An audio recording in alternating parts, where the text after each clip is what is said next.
Hello and welcome to Wild Logic. So here we go. We're going to do a tarot reading, Two of Wands, planning at the base of the deck.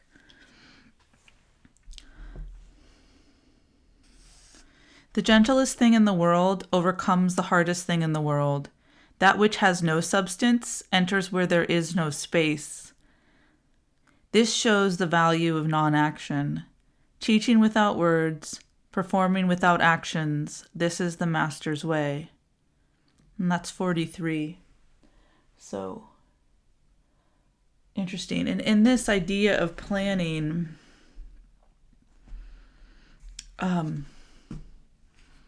there's this gentleness of a softness, a way to approach things that allows for this innocence, this type of emotion to come in where the plans are not hard. The plans are born out of a love of life, a wanting to really experience the fullness of it. Seeing what, there's a little bit of smooches on these cards here, but that's no big deal.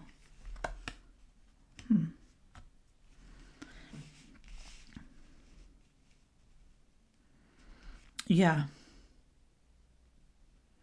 So just remembering, you can see that these cats are like in a similar environment, but the Page of Cups is walking along the earth and the Two of Wands is in this like stone area that's above to see from a perspective. But on the ground, the plants have to match what's on the ground. And in the world, there's so much unknown. And there is such a brilliance and beauty to the mystery on the eve of what we call Mother's Day, which in this culture of consumerism is kind of wild.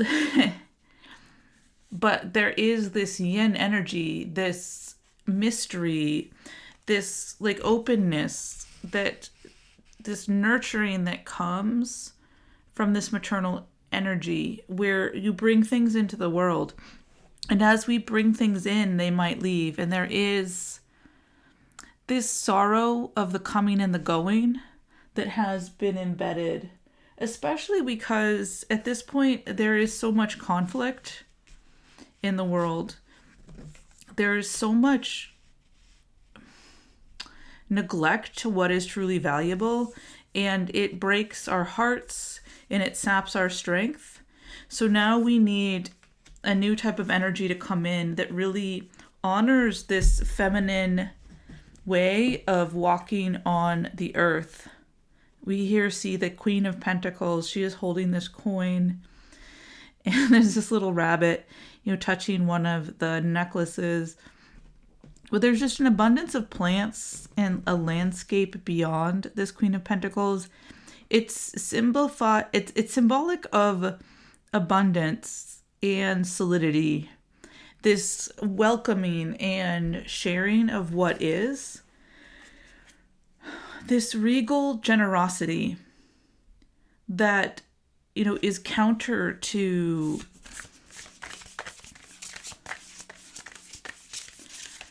there's this lack that has led to a lot of issues. And so here we have ambush fear with your ferocious dreams, and it has a 5 and a 1. The Hierophant, which is tradition, and 1, the Magician, which is alchemy. So we're alchemizing our old traditions and creating something new. You're on the verge of a new relationship to how you work in the world, and this is coming with this Hermit card energy. Integrate your knowing. Integrate this story of loss and longing into something new.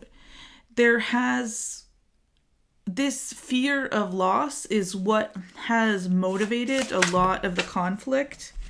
And it's time that we tap into this intuition, which can be seen as this mysterious feminine, the two here representing the High Priestess, this insight, this intuition that actually has been removed. And the Queen of Pentacles, this new type of energy, is bringing that in, because it is helping us to see the cycles of life, not in gain and loss, but in this flourishing of life, where the comings and goings is part of it. But if we try and lock it down, it will, too many cards here, block us from getting what is most important. So if we are prioritizing the wrong things, it will lead to an even more profound sense of sadness, where we're actually missing out on the beauty of life itself. I'm going to return to the passage for a minute. The gentlest thing in the world overcomes the hardest thing in the world. So this love and tenderness that doesn't require space can enter everything.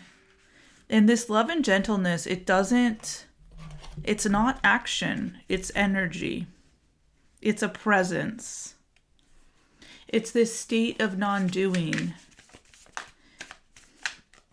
that will allow us to enter our intuition and really discover what is most important to us. And this is going to welcome the energy of the dancer, self-expression and strength, and also help us integrate this knowing, which we have further reinforced by the scholar, investigation and research, really solidifying what we learn, what we know. And our intuition is going to help us seize the moment and be selfish, not in the way where we are trying to take from others, but where we are distributing wealth in a way that honors life. It is going to bring things into balance, intention, and the things that are ready to go can be destroyed. And so we've been taught that there is this selfishness in wanting things to actually be fair and loving. Like us wanting love, we've been taught that is selfish, that we have to perform, that we have to be a certain way. But the truth is that the existence and love are just integrated into life itself. And there is no doing that needs to be done. It's actually distracting us from what does need to be done. The love and the support are there. They're inherent. They're part of our inherent worth. And our existence itself shows the true meaning of like who we are. And here we have the sacred mirror, the Swan. And we'll read more about the Swan. I have not seen the Swan in a while. And we also have the Cobra. This is the teacher. And so this is integrating the knowing. This is the sacred internal teacher.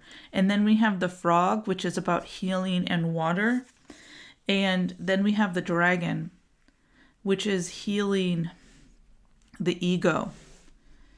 So let's take a look at these cards and see how they weave into this message.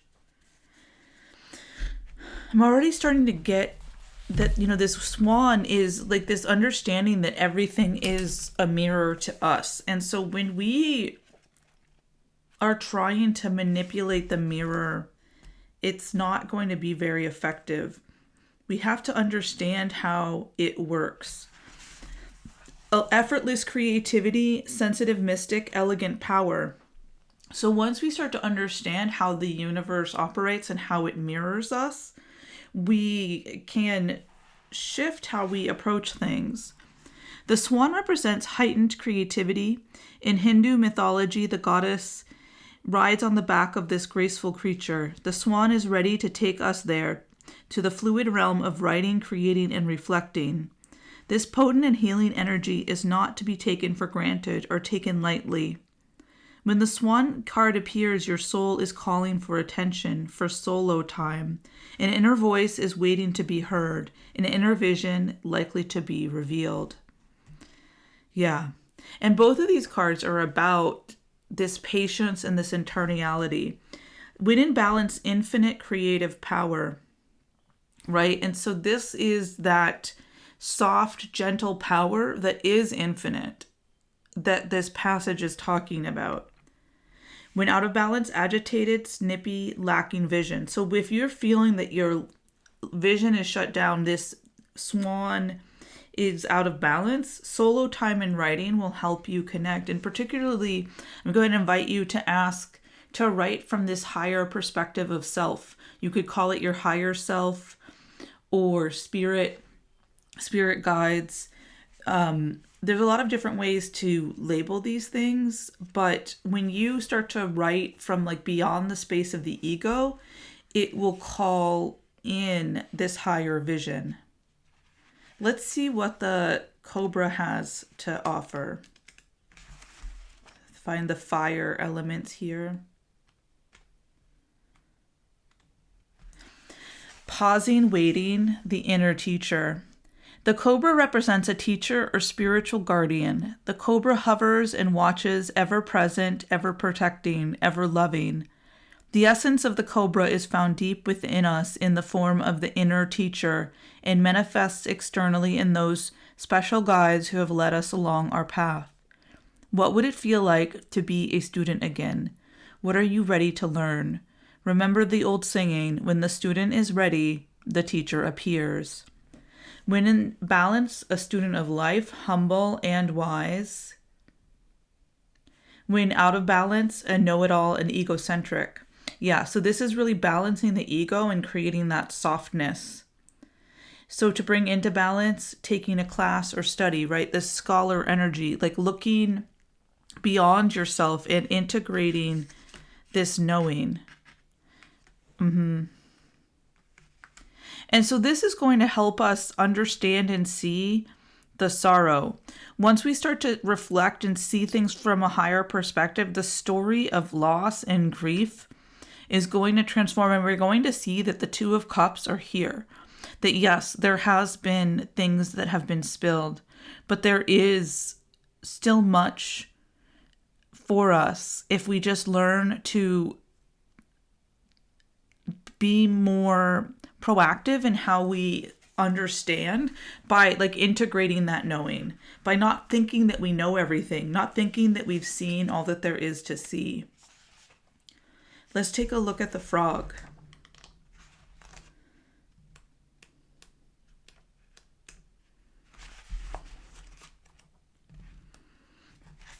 Clearing, cleansing, healing. So this is all leading with this perspective. It's going to open up this portal for healing. And this healing is going to help you understand what you really want. Because until you're healed, you don't actually know what you want. And it's going to clear your intuition. Because the intuition is this inner eye. And water and the emotions are all very tied together. Our eyes are mostly water. They're a water lens. The frog and the water element are almost inseparable. The frog spends its first months of life entirely within this healing element and then emerges to rest on land. But no matter how earthly the frog becomes, their need for cleansing and rejuvenation is regular. Frogs tend to become overworked and undernourished. So it is vital that such sensitive creatures practice self-care. This card serves as a reminder that water helps us cleanse, forgive, and release. Time to dive in. Frogs aren't meant to carry a heavy load. When in balance, clear energy and enthusiasm for life. When out of balance, depleted, running on empty. To bring into balance, lake, river, ocean, or bathhouse. Finding some cleansing, or, even just drinking a glass of water and saying a prayer of appreciation for that water can really powerfully connect you to that water element. Let's take a look at the dragon, which is one of the final cards of this deck. Let's see here. So this is related to the third chakras. The balancing the ego, seeing one's most true self, right? So really understanding who you are. right? So once you start to heal, you can start to really see your true self. The dragon sees everything. Its essence has been with us since before our first breath and will be there at our last. It watches us navigate the external world as well as our inner world. When dragon energy is awakened, we are courageous, visionary, and can easily drop into our witness consciousness. It is almost as if we are traveling with a great friend inside of ourselves. When we look in the mirror, deep into our eyes, we may even glimpse the self behind the self, the one who is watching us. This is the power of the dragon breathing transformative fire into every cell of our body. So here we have the swan and the dragon both talking about mirroring, and they are on like the bookends of this reading of this energy that is being offered to you. So how aware are you of the reflective nature of the universe is a question that's happening here. If life is hard, how hard are you being to life? Okay. Yes, witnessing this omnipotent energy, even for a brief moment, helps us surrender and let go. We let the dragon guide us. We hop on its back for a ride as we traverse even the most difficult terrain. The dragon's eyes see beauty everywhere. It is said that if a yogi does not see beauty in the world, their Aini is dim. Aini is described as inner fire or sacred intelligence. May even just be the mention of the dragon stirs the embers of intelligence within you. So this is really interesting because the art of seeing beauty is this sacred act.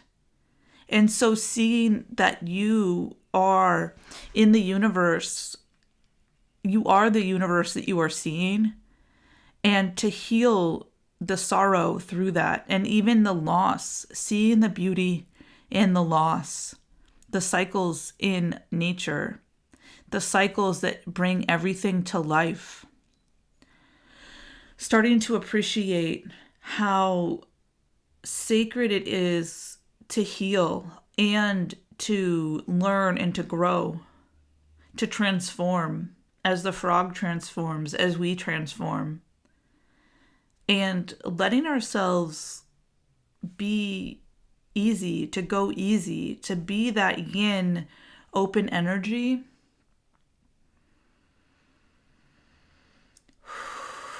And just take a breath and know that all is well.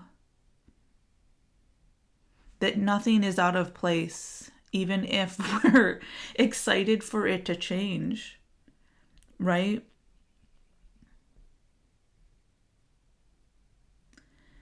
But change is guaranteed.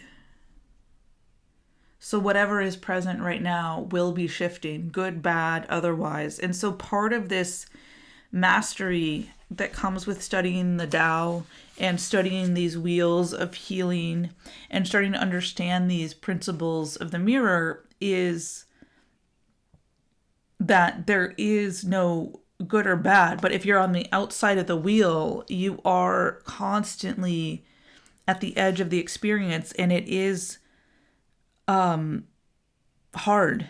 So to come to the center allows you to become gentle, and you have to let go of the fear of loss and see beauty in everything, which I know might seem wild, but it's not really a secret of spirituality, but it is a truth. It is a truth that so things are secret or hidden from us. Truth is hidden for us when we're unwilling to see it, to understand it, when we're afraid of it. But the truth is all truth is there regardless of whether or not we're willing to see it. So being willing to look into the mouth of the dragon, which is like this idea of time, like staring forward into the essence of time in this tantric tradition, and knowing that it is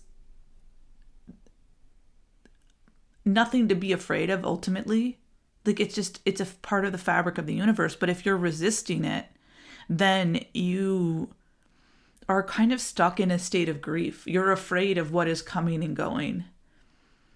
But this level of acceptance and this willingness to not grasp or force, and to be in this, like, it's the center of the wheel, which takes like practically no action, like only taking the most necessary actions. Yeah.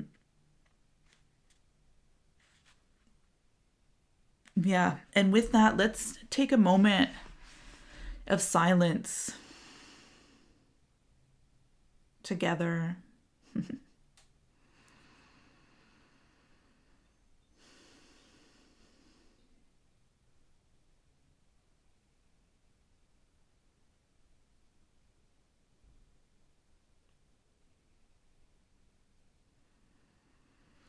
And I want to say thank you, friends, for participating in this reading. I really appreciate your energy and time.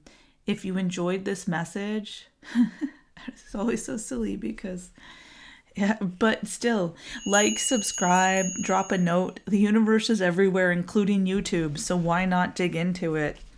Let's have some fun together. Looking forward to seeing you again soon. Okay, until next time. Bye.